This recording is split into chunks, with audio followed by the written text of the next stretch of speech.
Do you own a Godzilla toy?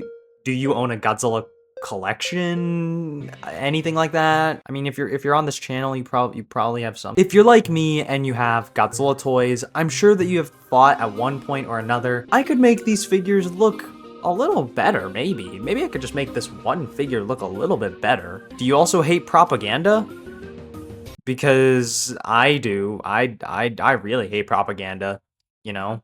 So what do I mean? If you're at all familiar with current day events, then you'll know of Gabara. This is Gabara. Now, the one thing that they won't tell you about this Gabara is that he's green, and that's not right. As we all know, throughout the movies, we see that Gabara is red, red, red, red.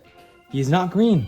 Yet, for as long as I can remember, Gabara has always been perceived to be green, and it's just a travesty. It's honestly insane that Toho has been able to get away with it for so long that, you know, they've just completely slandered and erased Red Gabara, or excuse me, Gabara from history, because this is not Gabara. This is not the Gabara that we know and love. Green Gabara is a fictitious entity that is not real. This isn't real. What is real is Gabara. And today I'm going to be showing you how to fix your Bandai Movie Monster Series Dreambox 5 set Gabara to be the correct Gabara. Because this is not, that's not Gabara. And neither is this. We all know that this is the correct Gabara. This is the rightful Gabara. And so we're gonna be fixing him today. So the next thing you're gonna want are some paints. Honestly, the paints that I have here are just kind of a ground level, what I know I'm probably gonna need. I might get more, I might not. Obviously, we're gonna have to be painting this figure red, so we need some kind of red. Also, as a side note, look at this really awesome figure. I don't know, this figure is really cool. Yeah, I think it's pretty cool. Yeah. I also forgot to mention that you want to prime your Gabara. You can use an actual primer. I have mine sitting over there, but you want to get some kind of primer so that you can prime your Gabara, because red on green is not going to mix well. So you want to prime this toy. Yeah, so we're going to go do that. I'll be right back. Okay, so here is the prime Gabara. I use some masking tape to save his eyes and mouth because those areas are just going to be a little bit more annoying to completely repaint, so I'd rather just prime him. But yeah, now he looks like he's made of stone, so we're going to go ahead and start painting him with the red. Yeah,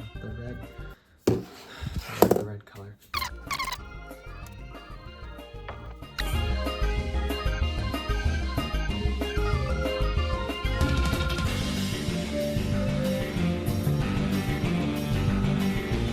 Ready, everyone, so we're back, and here is the final product of coating it red. It's not the final product, but pretty much the base is done. You know, we got the red on there. There's a little bit of chips here and there, but we'll fix that later as we continue the process, because yeah, it shouldn't take too long now to finish this up. So I decided that instead of using these colors, some of the colors here as the basis for the claws, I am going to airbrush them because I need to use my airbrush a little more. So if you don't have an airbrush, obviously you could just hand paint the claws and whatnot, but I'm going to be airbrushing them because I feel like it. So yeah, let's go ahead and get started with that.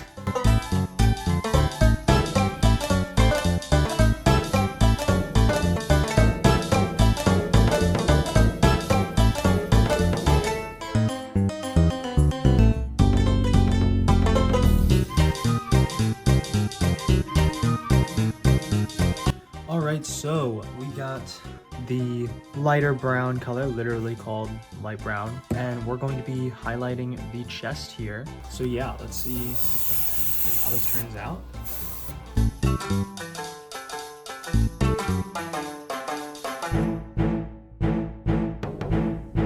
Alright, so there hasn't been much hand painting going around during this video, but we're going to be doing some hand painting now. So now we have to hand paint the hair because Gabara has hair. So yeah.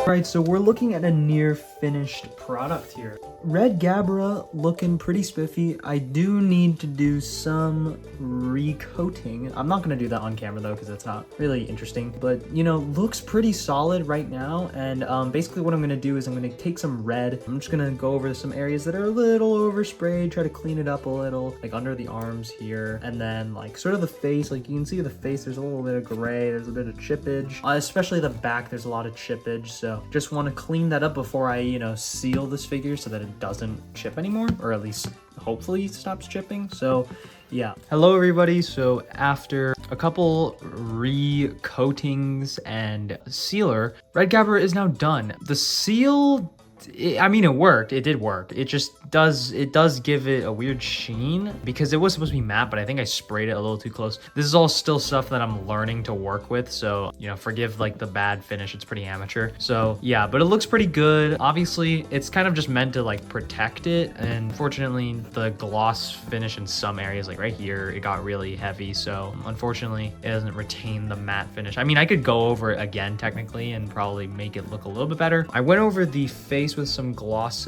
because the eyes and the mouth obviously would no longer be glossy after spraying it with a matte sealer. So did that. Looks really nice. Yeah, really proud of how this guy turned out. It is a little sloppy in some areas, but overall, I think it looks good where it really needs to look good. And, you know, from afar, you're not really going to see the kind of imperfections on like stuff like the toes. So here it is next to the original Dreambox 5 set Gabara, and it looks pretty good. Obviously, the chest colors are different, but other than that, I tried to keep it pretty spot on in terms of like colors, obviously besides just being red. So yeah, I think it turned out pretty well. I think this figure is actually not that bad. I know a lot of people don't really like it. I actually don't mind the sculpt. It's kind of cool. And it looks even better in red, how it was supposed to. So if you learned anything from this video, besides I guess painting, I didn't really teach anything because I sped it all up and you can't really see because I nothing's really going on. I'm just painting.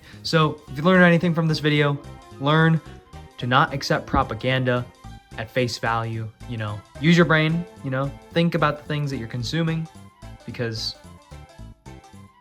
I think you just should. And you know, I don't know, there's no real lesson to this video. I'm just saying things because there has to be some kind of arbitrary undertone to this whole Red Gabara thing. So yeah, thank you guys so much for watching. Hope you guys enjoyed. If you like this video, if you like this custom, share it with a friend so they can make their own Red Gabara. Yeah, if you like Red Gabara, put a like on this video, comment, I like Red Gabara. Yeah, I'll see you guys at G-Fest. Also, I am doing a very awesome Bandai History video, much more professional than this video. This video is kind of like a joke. It's not really supposed to be taken seriously, but there is a huge video coming up, likely after G-Fest, likely pretty much way after G-Fest, hopefully within the month though, actually that's not possible, but maybe within the month. Huge video going over all the Godzilla collection Bandai Godzilla figures, lots of cool facts about them, lots of fun stuff. I'm trying to make a sort of ultimate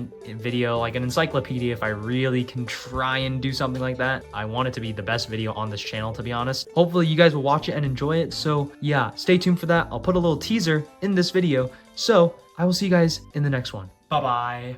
Godzilla toys are one of the most unfortunate and fortunate things I have an unhealthy knowledge about. The Japanese company Bandai has always been at the forefront of the Godzilla collecting market, whether it be soft vinyls, SH Monster Arts, Gashapon capsule figures, Banpresto statues, you name it. It is undeniable that they are the mainstay for Godzilla collectors, but where exactly did it all start?